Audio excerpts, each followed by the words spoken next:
¿Qué es la delincuencia organizada? La respuesta a nuestra interrogante la encontramos precisamente en la Ley contra la Delincuencia Organizada, expedida en el año de 1996 bajo el mandato del entonces presidente Ernesto Zedillo Ponce de León. Pero antes de analizar el concepto contenido en dicho ordenamiento, me gustaría que analicemos el significado literal de lo que es la delincuencia organizada. Para ello es necesario consultar el diccionario. Antes que nada recordemos que si hablamos de delincuencia organizada, gramaticalmente está compuesta por dos palabras, delincuencia y organización, de tal manera que el análisis comienza ahora. Delincuencia. Cualidad del delincuente. Acción de delinquir. Conjunto de delitos ya en general o ya referidos a un país, época o especialidad en ellos. Colectividad de delincuentes. Organización. Es un grupo de personas que se agrupan para realizar determinadas tareas con fines específicos, para lograr un objetivo común. De lo anterior se deduce que cuando se habla de delincuencia organizada, estamos hablando de un grupo de personas que se agrupan con la finalidad o el objetivo de realizar ciertas actividades catalogadas como delitos. Es decir, estas personas se agrupan con la finalidad de realizar cierta conducta, la cual es típica, antijurídica y culpable. Al tratarse de una organización, esta debe de tener una estructura jerárquica, lo cual significa que existe una especie de subordinación entre sus integrantes. Y desde luego, en esta organización se persigue obtener una ganancia derivada de la actividad ilícita. A continuación, vamos a ver el concepto de lo que es la delincuencia organizada dentro de nuestro pacto federal o constitución política. Y para ello será muy necesario remontarnos al artículo 16, precisamente en la novena fracción, que a su letra nos dice lo siguiente. Artículo 16. Por delincuencia organizada se entiende una organización de hecho de tres o más personas para cometer delitos en forma permanente o reiterada, en los términos de la ley de la materia. Como podemos ver, el artículo 16 del Pacto Federal nos ofrece un concepto de delincuencia organizada un tanto básico. Esto considero que es en virtud de que se nos deja la puerta entreabierta para consultar la ley que regula esta figura, es decir, la Ley Federal contra la Delincuencia Organizada. En la mencionada ley se nos ofrece un concepto de delincuencia organizada más amplio, así como también las reglas bajo las cuales esta figura va a aplicar. Y también, de la misma manera, se nos ofrece un abanico de delitos con los cuales esta figura va a interactuar, ya que recordemos que la delincuencia organizada no aplica para cualquier delito. De esta manera echemos un vistazo al artículo 2 de la Ley Federal contra la Delincuencia Organizada, que es en donde precisamente se nos ofrece el concepto antes referido. Artículo 2. Cuando tres o más personas se organicen de hecho para realizar en forma permanente o reiterada conductas que por sí o unidas a otras tienen como fin o resultado cometer alguno o algunos de los delitos siguientes, serán sancionados por ese solo hecho como miembros de la delincuencia organizada. Como pudimos ver en el artículo 2 de la Ley Federal contra la Delincuencia Organizada, el concepto de delincuencia organizada no está tan alejado del concepto que nos ofrece la Constitución. De hecho, se vuelven a mencionar las palabras permanente o reiterada. Esto hace alusión a la forma en la cual se lleva a cabo la delincuencia organizada. Esto en virtud de que las personas las cuales se reúnan en un grupo organizado deben de hacer de sus actividades ilícitas su modus vivendi. El catálogo de delitos para los cuales se aplica la delincuencia organizada de igual manera se encuentran en el artículo 2 de la mencionada ley. Personalmente les invito a que le echen un vistazo al mencionado artículo. La delincuencia organizada se liga comúnmente con otra figura. Esta figura no puede ser otra que la del arraigo. La relación entre ambas figuras está consagrada nuevamente en el artículo 16 del Pacto Federal, específicamente en su octava fracción, que nos dice lo siguiente.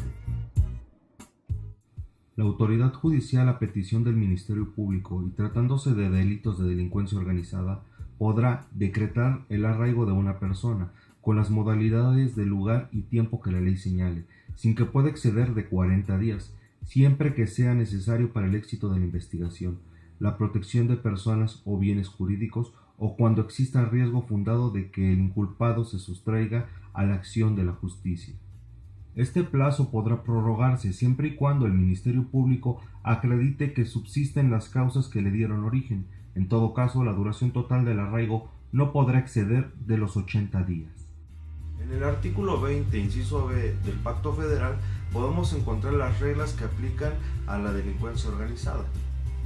De tal manera que analizaremos brevemente la fracción tercera y la fracción quinta del mencionado artículo.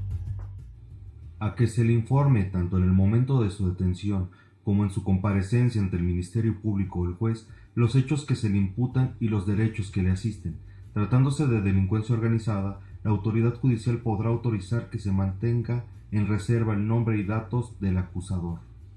La ley establecerá beneficios a favor del inculpado, procesado o sentenciado que preste ayuda eficaz para la investigación y persecución de delitos en materia de delincuencia organizada. De manera que si nos estamos situando en el artículo 20 y fracción B de la Constitución, estamos situados en el tema de los derechos de toda persona imputada.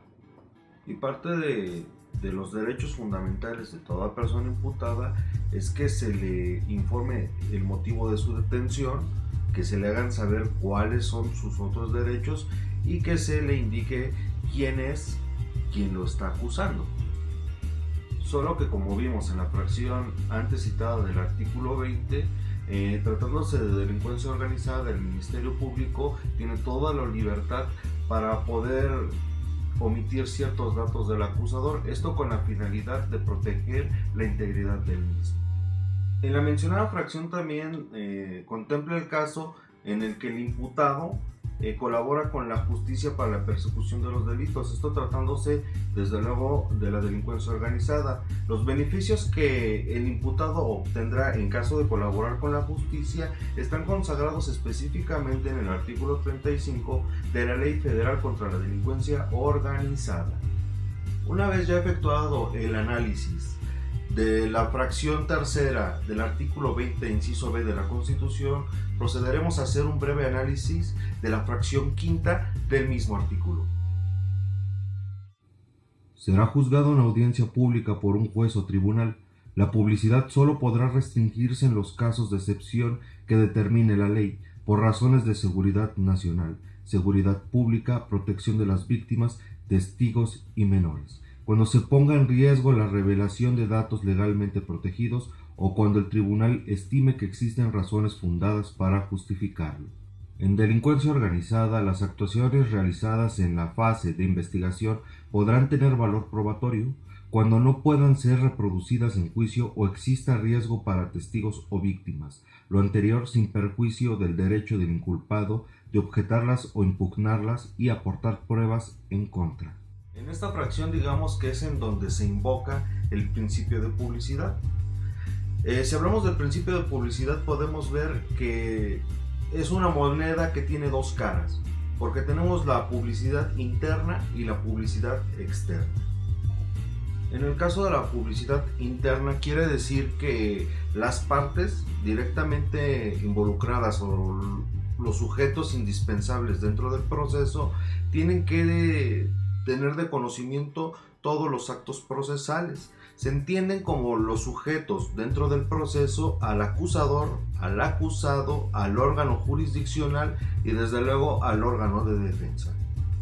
Un claro ejemplo de la publicidad, pero en su fase interna, lo podemos ver en la fracción anterior, en la fracción tercera anteriormente analizada desde luego, ya que como derechos de toda persona imputada, está desde luego que tiene derecho a que se le informen acerca de las acusaciones las cuales se están formulando en su contra y acerca de los derechos que le asisten.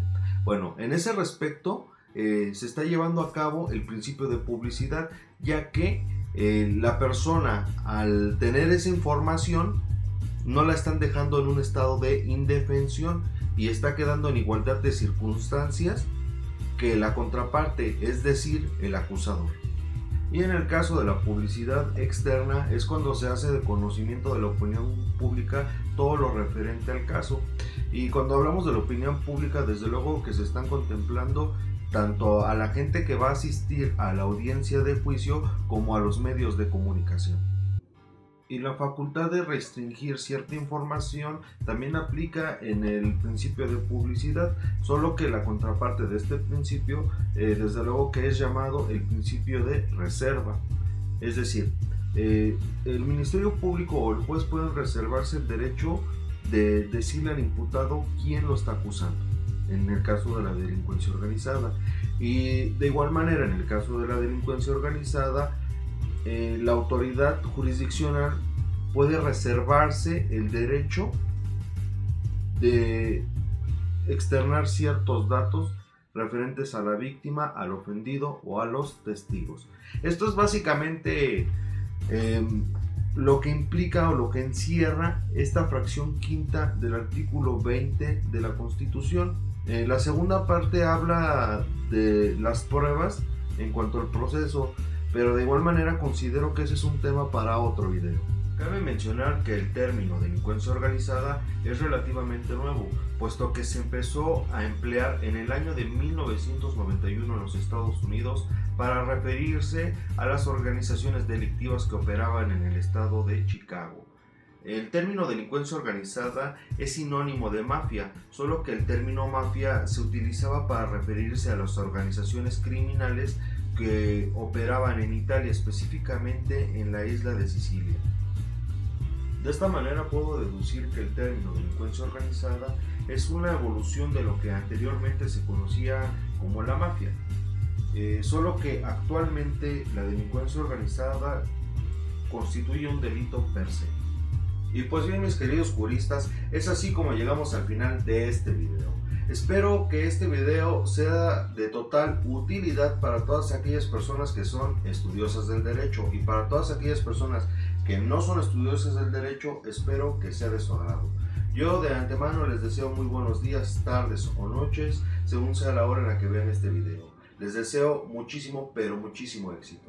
Hasta pronto.